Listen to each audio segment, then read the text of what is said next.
প্রিয় ভিউয়ার্স, আসসালামু আলাইকুম। সবাই কেমন আছেন? আশা করি সবাই ভালো আছেন। ঈদের পরবর্তীতে আবার একটি নতুন ভিডিও নিয়ে রাত্রি চলে তো আসলাম আপনাদের মাঝে। আবার কিছুদিন বাসায় রেস্ট করার পরে এবং ঈদের ছুটি কাটিয়ে আবারও চলে আসলাম আপনাদের মাঝে। আমরা ছোট্ট একটি লোকাল ট্রিপ নিয়ে আপনাদের সামনে হাজির হলাম। ট্রিপটি হচ্ছে, মানে খুব আমরা টেনশন আছে ভাই, বাসা যতক্ষণ থেকে রাস্তায় না খালি উঠতে পারি, গেছিলাম বুঝলেন? যশোর নোয়াপাড়া। ওখান থেকে আমরা ফিল্ম বাড়ি লোড করছি। এখান থেকে লোড করে আমরা কোন জায়গায় যাবো আবার ভৈরবাতে। ওই সামনে গাড়ি না থাকলে খালি ধরবানি হয় হবে না। লোড নিয়ে ওখান থেকে খালি আবার চলে আসবো। এখানে পয়েন্টের অবস্থা খুব ভালো না, বৃষ্টি হয়েছে, অবস্থা খুবই খারাপ দেখতে পাচ্ছেন। এখান থেকে গাড়ি সামনে ক্লিয়ার রাখতে হবে, তেমন কোনো পাচ্ছি না। যাক, হ্যাঁ? অবশেষে আমরা গাড়ি লোড করে ওখান থেকে আমরা প্রায় 200 থেকে 300 গজ গাড়ি এক্সকাভেটর দিয়ে ধাক্কাতে ধাক্কাতে রোডে তুলছি। এবং রোডে কিছুক্ষণ আগে যে পরিমাণ অবস্থা ছিল সেটা আসলে না বললেই নয়, আবার বলার মতো কোনো ভাষাও নয়। কারণ স্টারিং ধরে আছি, গাড়ি যেদিকে সেদিকে টান দিচ্ছে। এই কয় টাকা বাঁচবে এই টাকার জন্য এই গাড়িটা যে কি কষ্ট দিলাম আজকে, আর রাস্তায় না ওঠা পর্যন্ত আমার এই জীবনে পানি উঠে যাবে। আজকের ভাড়া সম্বন্ধে বিষয়টি হচ্ছে যে আমি এখনো আমার মহাজনের কাছে জিজ্ঞাসা করিনি যে আজকে ভাড়া কত। ঘরে লাগানো আছে, বাসায় ছিলাম, আমাকে ফোন দিয়ে বললো চেষ্টা করবো ভাই। নপড়ে একটা ট্রিপ আছে, তুমি ওখানে যাও, জায়গায় বালি নিয়ে এসো। আসলে আমিও তেমনভাবে জিজ্ঞাসা কিছু করিনি, আমিও চলে এসেছি। আমার হেল্পার অসুস্থ আছে, বাসায় 15 দিন পর আছে গাড়ি বের এই জন্য আমি একাই এসেছি। হ্যাঁ, গাড়ি লোড করতে। ঈদের ছুটি দেখ, লোড হয়ে গেলে আমরা যাবো। আমরা না, আমাদের মালিক বিকালে প্রচুর বৃষ্টি 15 দিন হচ্ছিল বলতে এবং পয়েন্টের গাড়ি বসেছে অবস্থা 2 খারাপ, তারিখে, কিন্তু আমি আবার 29 তারিখে ছুটি ছিল। হয়ে গেল, সেজন্য গাড়ি আমার বাড়ি ছিল, আরেক ড্রাইভার ছিল, সে আবার বাড়িতে গেছিল। তখন আমরা ঘুরে বাসায় চলে যেতাম। বিসমিল্লাহির সহিত আমরা ওখান থেকে বেরিয়ে এখন আছি রূপদিয়া, যশোর রূপদিয়া। এখানে আমরা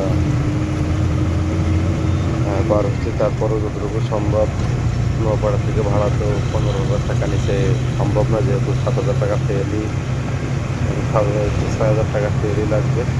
আর আমাদের খরচ আছে টোটালে 2 থেকে 3,000, 8-9,000 এবং মহাজনে পৌঁছার 5-6,000 টাকা দিতে হবে, না দিলে তো হবে না। হয়তো 14 থেকে 15,000 টাকা ভাড়া সেটা তুমি করতে পারো, সেটা আমাদের এটাই আর কি।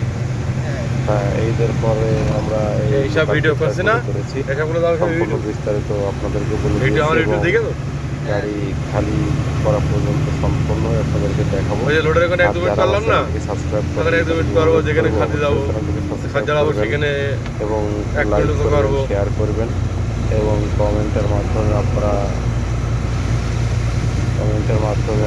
মূল্যবান মতামতগুলো জানাবেন, যাতে আমরা ভালো ভিডিও উপহার দিতে পারি।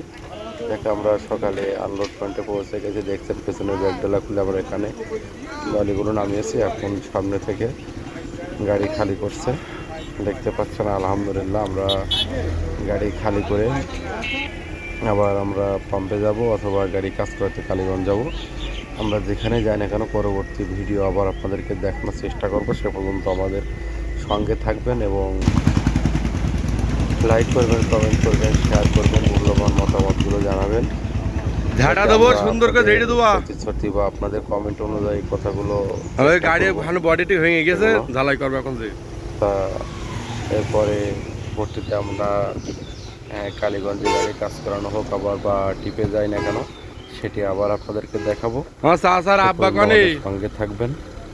আর যারা আমার চ্যানেলটিকে সাবস্ক্রাইব করেননি অবশ্যই করবেন। এতটুকু নাই আশাবাদী।